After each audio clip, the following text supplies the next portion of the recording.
अपना channel commerce hurricanes और मैं आपकी दोस्त नमित कुमारी आज आपको आगे कंटिन्यू करवाने वाली हूँ कंपनी लॉ की सीरीज जो हम कर रहे हैं। आज हम पढ़ने वाले हैं कि formation incorporation and promotion of a company क्या होता है। मतलब कि अगर हम एक कंपनी ओपन करना चाहते हैं तो उसका एक प्रोसेस क्या है। देखिए, कोई भी चीज एकदम से नहीं आ जाती है, उसे बनाने के लिए हमें छोटे छोटे स्टेप्स परफॉर्म करने पड़ते हैं, तब फाइनल रिजल्ट निकल कर आता है। जैसे कि अगर आपको बहुत भूख लग रही है और आप शाही पनीर खाना चाहते हैं तो पहले आप क्या करेंगे, कढ़ाई पे तेल डालेंगे, मसाला डालेंगे, फिर उसमें प्याज वगैरह भून कर अच्छे से फिर आप जो भी प्रोसेस है वो फॉलो करते हुए लास्ट में पनीर खाएंगे ना, ऐसा ही होता है। तो वैसे ही अगर हम एक कंपनी बनाना चाहते हैं तो वो एक ही दिन में नहीं हो जाता, ओवरनाइट नहीं हो जाता है। उसके लिए हमें बहुत लॉन्ग प्रोसेस फॉलो करना पड़ता है, बहुत सारी लीगल फॉर्मेलिटीज करनी पड़ती हैं। उसे ही हम कहते हैं formation, promotion and incorporation of a company. तो आज हम यही पढ़ने वाले हैं। तो दोस्तों जल्दी से चैनल को सब्सक्राइब कर दीजिए, बेल आइकन दबा दीजिए अगर अभी तक आपने ऐसा नहीं किया है, और वीडियो पसंद आए तो दोस्तों के साथ शेयर जरूर कीजिएगा, लाइक कीजिएगा, कमेंट करके बताइएगा वीडियो कैसी लगी। तो देखिए, हमारे पास स्टेजेस ऑफ फॉर्मेशन है, आप इसका स्क्रीनशॉट ले सकते हैं। यानी कि अगर एक कंपनी हमें बनानी है तो उसको 4 स्टेजेस से होकर गुजरना होगा। जैसे कि अगर कोई लेडी प्रेग्नेंट होती है, यानी वो कंसीव करती है, जब वो कंसीव करती है वहां से लेकर जब तक बच्चे का बर्थ नहीं हो जाता, ये 9 मंथ्स का जो गैप होता है, इसमें बच्चा धीरे धीरे डेवलप होता है ना, डिफरेंट डिफरेंट स्टेजेस से होकर गुजरता है। ठीक वैसे ही कंपनी में भी, कंपनी को जब हम बनाते हैं, यानी कि बनाने से पहले जैसे ही मेरे माइंड में एक थॉट आएगा कि चलो एक बिजनेस करें, एक कंपनी बनाए, तो यानी वो कंसीव हो चुका है, लेकिन अभी वो रियलिटी में आई नहीं है, अभी वो कंपनी बनी नहीं है।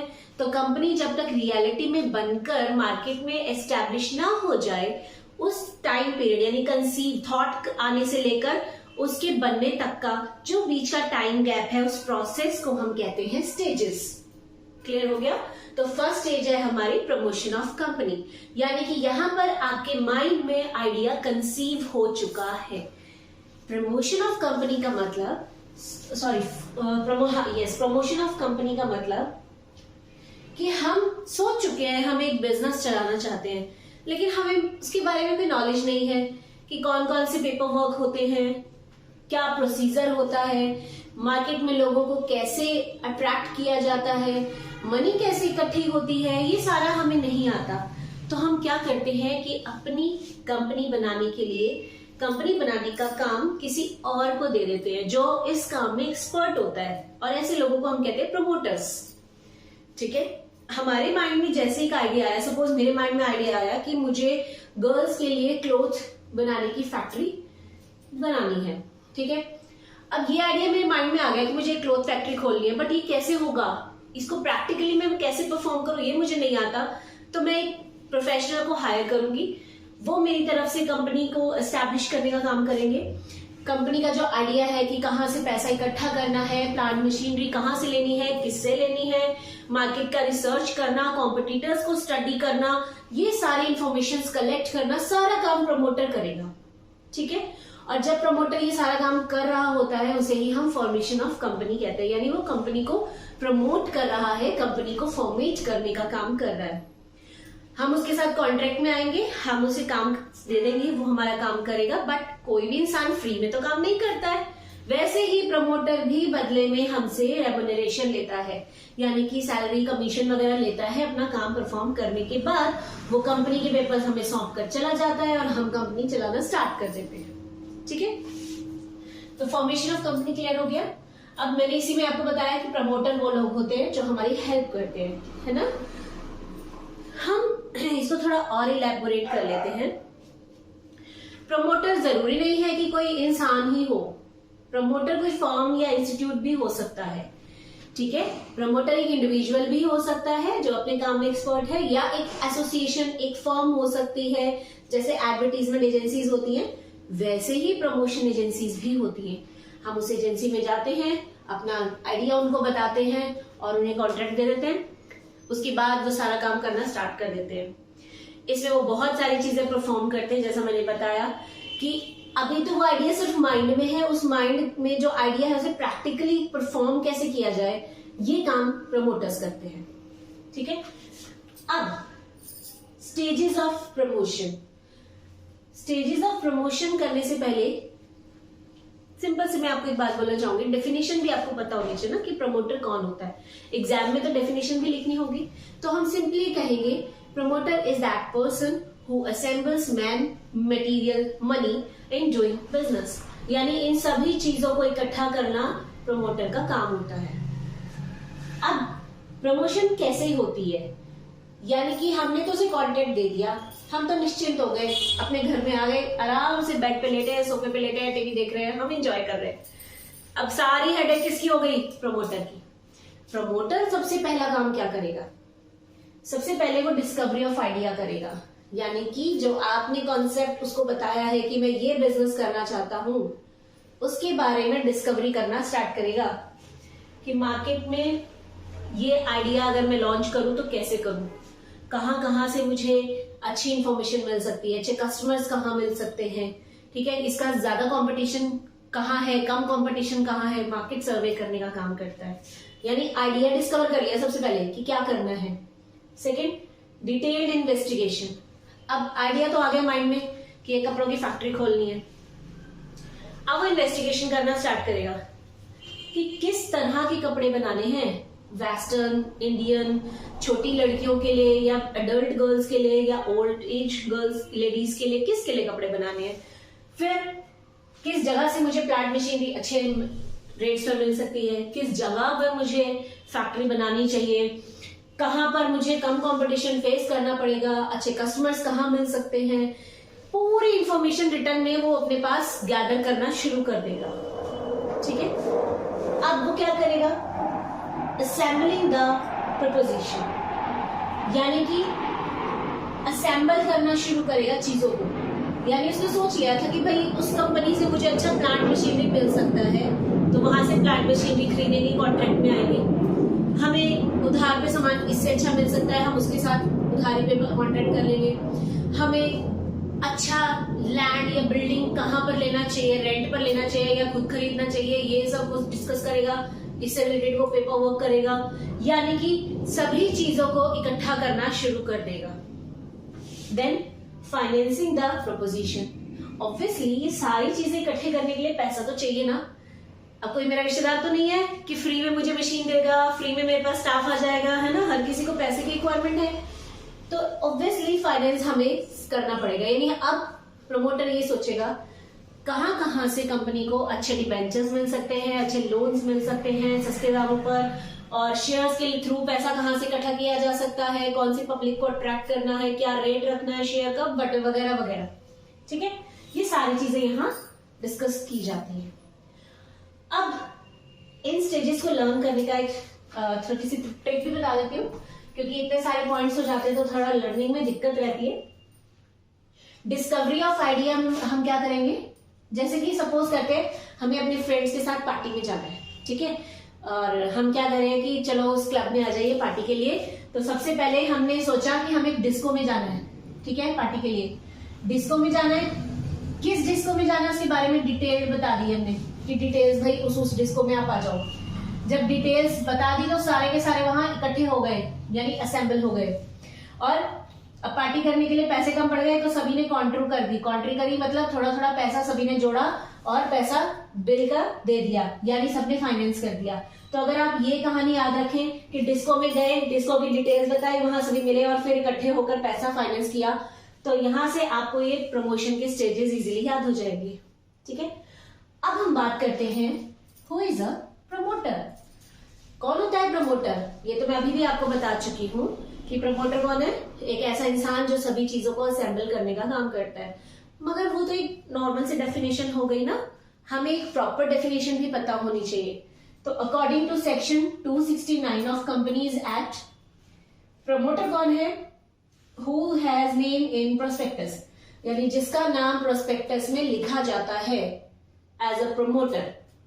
Second, who controls affairs of company, जो कंपनी के सभी अफेयर्स को यानी सारे काम को कंट्रोल करता है, चाहे डायरेक्टली करे चाहे इनडायरेक्टली करे। With whose advice directors works, यानी जिसकी एडवाइस पर डायरेक्टर, बोर्ड ऑफ डायरेक्टर्स काम करते हैं, क्योंकि वो प्रमोटर्स हैं, उनको बहुत नॉलेज है मार्केट के बारे में, कस्टमर्स के बारे में, तो डायरेक्टर्स उन्हीं की बातों को फॉलो करते हैं। हम इसके फीचर्स डिस्कस कर लेते हैं, यानी कि एक प्रमोटर में क्या खासियत होती है।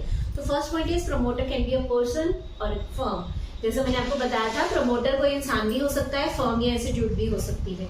Second, it originate idea for formulation of company, यानी हम जो कंपनी बनाना चाहते हैं उसका आइडिया हम इनके माइंड में आता है कि कैसे करना है और क्या करना है, ये हमें गाइडेंस देते हैं।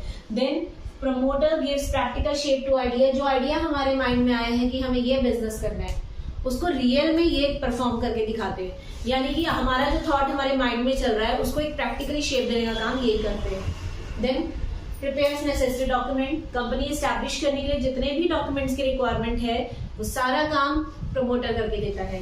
Next, raises required finance, business चलाने के लिए जितना भी पैसा आपको चाहिए वो सारा पैसा इकट्ठा करना इन्हीं का काम होता है, कि कितना हमें शेयर्स के थ्रू लेना है, कितना डिबेंचर्स, कितना लोन उठाने, ये सारा डिस्कशन और डिसीजन ये खुद करते हैं। Next, different types of promoter, हमारे पास अलग अलग तरह के प्रमोटर्स होते हैं, जैसे कि एक है प्रोफेशनल प्रमोटर्स, हम डिटेल में इसको आगे पढ़ेंगे, अभी थोड़ा सा ही आपको बता देती हूँ। जैसे कि प्रोफेशनल प्रमोटर, ये प्रोफेशनली प्रमोटिंग का ही काम करते हैं, यानी इनका जो काम होता है वो यही है कि कंपनी एस्टैब्लिश करके देना और बदले में सैलरी या रेम्युनरेशन लेना। दूसरे टाइप के हैं हमारे ऑक्यूपेशनल प्रमोटर्स कहते हैं हम उन्हें, जिनका मेन काम तो कुछ और होता है, लेकिन कभी कभी वो प्रमोशन का काम भी कर लेते हैं। ये लोग प्रमोशन का काम रेगुलर बेसिस पर नहीं करते, सिर्फ कुछ ही सिचुएशंस में करते हैं, और जैसे ही प्रमोशन का काम खत्म हो जाता है ये दोबारा से अपने ओरिजिनल प्रोफेशन में चले जाते हैं। जैसे कि लॉयर का काम है प्रैक्टिस करना कोर्ट में, ठीक है, लेकिन कई बार क्योंकि इनको लीगल फॉर्मेलिटीज के बारे में नॉलेज होती है, इसीलिए ये कंपनी की प्रमोशन का काम भी कर लेते हैं, किसी का करके ये काम दे देते हैं, बदले में अपना पेमेंट ले लेते हैं और फिर दोबारा अपने लॉयर के प्रोफेशन में ही चले जाते हैं। तो इस तरीके से और भी टाइप्स हैं हमारे पास, जो हम बाद में डिस्कस करेंगे नेक्स्ट वीडियोस में। नेक्स्ट आता है promoters membership is not necessary in proposed company, यानी कि प्रमोटर जरूरी नहीं है कि कंपनी का मेंबर भी हो। जब कंपनी बन रही होती है तब वो कंपनी के लिए काम कर रहा है, लेकिन बदले में वो सैलरी लेकर चला जाता है, ठीक है, रेम्युनरेशन जिसे हम कहते हैं। अब कई बार होता है कि प्रमोटर जो है वो कंपनी का मेंबर बन जाता है, डायरेक्टर बन जाता है बाद में, लेकिन ये जरूरी नहीं है कि ऐसा हो, वो बन भी सकता है, वो नहीं भी बन सकता, वो ऑप्शनल होता है। इसलिए यहाँ लिखा गया है कि उसकी मेंबरशिप जरूरी नहीं है कि हम उसको प्रोस्पेक्टस में दिखाएं। अब प्रमोटर्स के रिलेटेड और भी बहुत सारे टॉपिक्स हैं, जैसे राइट्स, ड्यूटीज, लायबिलिटीज, वो सब हम नेक्स्ट पार्ट में पढ़ेंगे, जहां प्रमोटर डिटेल में करेंगे। अभी तो हम स्टेजेस पढ़ रहे हैं ना, तो फर्स्ट स्टेज में हमारा प्रमोशन ऑफ कंपनी हुआ, उसमें हमने देखा कि प्रमोशन कैसे की जाती है और प्रमोटर कौन होता है और प्रमोटर का काम क्या होता है। अब हम करेंगे सेकेंड स्टेज, यानी रजिस्ट्रेशन ऑफ कंपनी। अब हमने कंपनी प्रमोटर के थ्रू बनवा ली, हमने सारी चीजें इकट्ठी कर ली, अब हमारा काम है कंपनी को रजिस्टर्ड करवाना। क्या होता है रजिस्टर्ड करवाना? जैसे कि जब बच्चा पैदा होता है तो जब तक आप उसका बर्थ सर्टिफिकेट नहीं बनवाते, उस बच्चे को पॉपुलेशन में काउंट नहीं किया जाता, उस बच्चे का कोई डॉक्यूमेंट नहीं बन पाता, जैसे कि आधार कार्ड वगैरह नहीं बन पाता। तो यानी कि उसको एक आइडेंटिटी, पहचान देने के लिए उसका एक बर्थ सर्टिफिकेट होना जरूरी है। वैसे ही कंपनी तब तक मीनिंगलेस है जब तक कि आप उसको रजिस्टर्ड ना करा दें, यानी कि जब तक आप उसका एक नाम रख के उसको एक आइडेंटिटी ना प्रोवाइड कर दें, ठीक है। तो हम रजिस्ट्रेशन करने जा रहे हैं। रजिस्ट्रेशन करने के लिए हमें दो मेन चीजों का ध्यान रखना होता है, पहला प्रिलिमिनरी एक्टिविटीज और दूसरा डॉक्यूमेंटेशंस। यहाँ पर हम डॉक्यूमेंट सबमिट करते हैं और यहाँ पर हम डॉक्यूमेंट सबमिट करने से पहले का काम करते हैं। तो अब हम देखते हैं कि प्रिलिमिनरी एक्टिविटीज में एक प्रमोटर को क्या क्या करना होता है ताकि वो कंपनी को रजिस्टर्ड करा सके। तो first is decide registered office of company.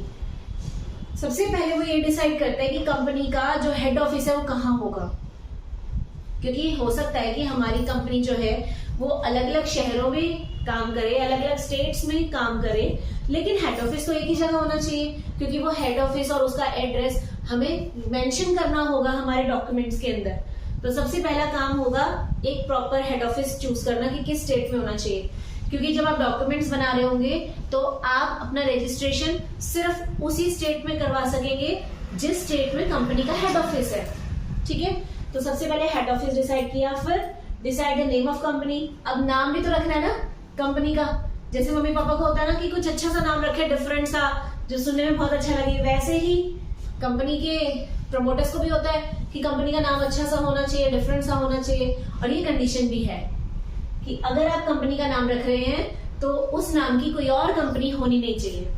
ठीक है, दूसरी बात और क्या ध्यान रखना है आपको कि कंपनी के नेम के पीछे लिमिटेड वर्ड आना चाहिए। ठीक है, तो इस तरीके से कुछ कंडीशंस हैं, उनको ध्यान में रखते हुए हम कंपनी का नाम डिसाइड करते हैं। अब हम क्या करेंगे, मेक अपॉइंटमेंट्स, यानी अब हम डायरेक्टर्स, अंडरराइटर्स, ब्रोकर्स इनको अपॉइंट करेंगे, क्योंकि इन सभी के नेम एड्रेसेस हमें डॉक्यूमेंट्स में मेंशन करने हैं। क्योंकि कंपनी कोई एक इंसान तो है नहीं, कंपनी तो आर्टिफिशियल पर्सन है ना। अब मैंने आर्ट कंपनी और उसके फीचर्स के बारे में भी आपको बहुत कुछ बताया हुआ है अपने फर्स्ट पार्ट में, आई होप आपने देखा होगा चैप्टर 1 के में। अगर नहीं देखा हो तो जरूर देखिएगा, लिंक डिस्क्रिप्शन में दे दिया आपको। तो उसमें हमने पढ़ा था कि कंपनी एक आर्टिफिशियल पर्सन है, वो खुद से काम नहीं कर सकती, उसको चलाने के लिए लोगों की जरूरत है। तो कौन कौन लोग कंपनी के लिए काम करेंगे, उनकी डिटेल्स भी तो देनी है, तो इसीलिए पहले हम उनको अपॉइंट कर लेंगे। ठीक है, then get important documents prepared. अब यहाँ पर हम जो जो डॉक्यूमेंट्स की रिक्वायरमेंट है कंपनी को रजिस्टर कराने के लिए, वो सारे डॉक्यूमेंट्स इकट्ठा करना शुरू करेंगे। Then send application to registrar. अब हमारे पास सब चीजें इकट्ठी हो गई, हम एप्लीकेशन लिखेंगे कि हमारी कंपनी को रजिस्टर कर दीजिए, डॉक्यूमेंट साथ अटैच कर देंगे और एप्लीकेशन भिजवा देंगे। ठीक है, अब हमने यहाँ पढ़ा कि हमने इंपॉर्टेंट डॉक्यूमेंट्स प्रिपेयर किए। अब ये भी तो पता होना चाहिए कि ये इंपॉर्टेंट डॉक्यूमेंट्स कौन से हैं जो प्रिपेयर किए। तो ये है वो डॉक्यूमेंट्स। ठीक है, लिस्ट ऑफ डॉक्यूमेंट्स। फर्स्ट है एमओए, जिसे बोला जाता है मेमोरेंडम ऑफ एसोसिएशन। जैसे एक खेल को खेलने के लिए उसके कुछ रूल्स होते हैं, कुछ उसकी बाउंड्रीज होती है ना। आपने देखा होगा, लाइक आप कबड्डी खेल रहे हैं, क्रिकेट खेल रहे हैं, कोई भी गेम खेल रहे हैं, फुटबॉल, बास्केटबॉल, सबकी एक बाउंड्रीज होती है और उसी बाउंड्री के अंदर प्लेयर्स को रहकर खेलना होता है। अगर उस बाउंड्री के बाहर हो जाएंगे तो उन्हें पेनल्टी पड़ जाती है ना। तो वैसे ही कंपनी को भी एक बाउंड्री के अंदर काम करना पड़ता है कि इस बाउंड्री के बाहर हम नहीं जा सकते। अगर हम इस बाउंड्री के बाहर जाएंगे तो हमारे ऊपर पेनल्टी पड़ जाएगी, फाइन लग जाएगा, कंपनी बंद भी हो सकती है। तो जो बाउंड्रीज आपने निश्चित की हैं, वो बाउंड्रीज आपको एक डॉक्यूमेंट पर लिखनी होती है और उस डॉक्यूमेंट को कहा जाता है मेमोरेंडम ऑफ एसोसिएशन। ये बहुत इंपॉर्टेंट डॉक्यूमेंट है, इसके बिना कोई भी कंपनी एस्टैब्लिश नहीं हो सकती, चाहे वो प्राइवेट है चाहे वो पब्लिक कंपनी है। इसमें हम सबसे पहले यही बताते हैं कि हमारी कंपनी को बनाने का मकसद क्या है, what is the main objective of the company. कि हम सोशल ऑब्जेक्टिव के लिए काम कर रहे हैं या हम प्रॉफिट कमाना चाहते हैं। प्रॉफिट कमाना है तो कैसे कमाएंगे, हमारे गुड्स या सर्विसेज कौन सी होंगी, किस में हम डील करेंगे, ये सारी इंफॉर्मेशन हमें उसमें देनी होती है और हमें उसी बाउंड्री के अंदर ही काम करना है। फिर मेमोरेंडम में जो कुछ लिख दिया उसके बाहर आप जा ही नहीं सकते, आपको वही फॉलो करना पड़ेगा। ठीक है, सेकेंड डॉक्यूमेंट है article of association, AOA। Article of association क्या है, मेमोरेंडम ऑफ एसोसिएशन का एक छोटा पार्ट है, मतलब आप ये कह लीजिए इसका सपोर्टिव है। जब कंपनी ने एमओए बना लिया कि हमें ये काम करना है, तो उस काम को करने के लिए कुछ रूल्स भी तो होंगे। तो रूल्स क्या है, वो रूल्स इसमें मेंशन कर दिए जाते हैं कि हम क्या करेंगे, कैसे करेंगे, सारे रूल्स, रेगुलेशंस, ऑब्लिगेशंस, सब कुछ इसमें मेंशन होगा। आर्टिकल ऑफ एसोसिएशन हमेशा हमारे प्राइवेट कंपनी के लिए जरूरी है, public company article of association नहीं भी बनाएगी तो भी चलेगा। नेक्स्ट है information about head office of the company.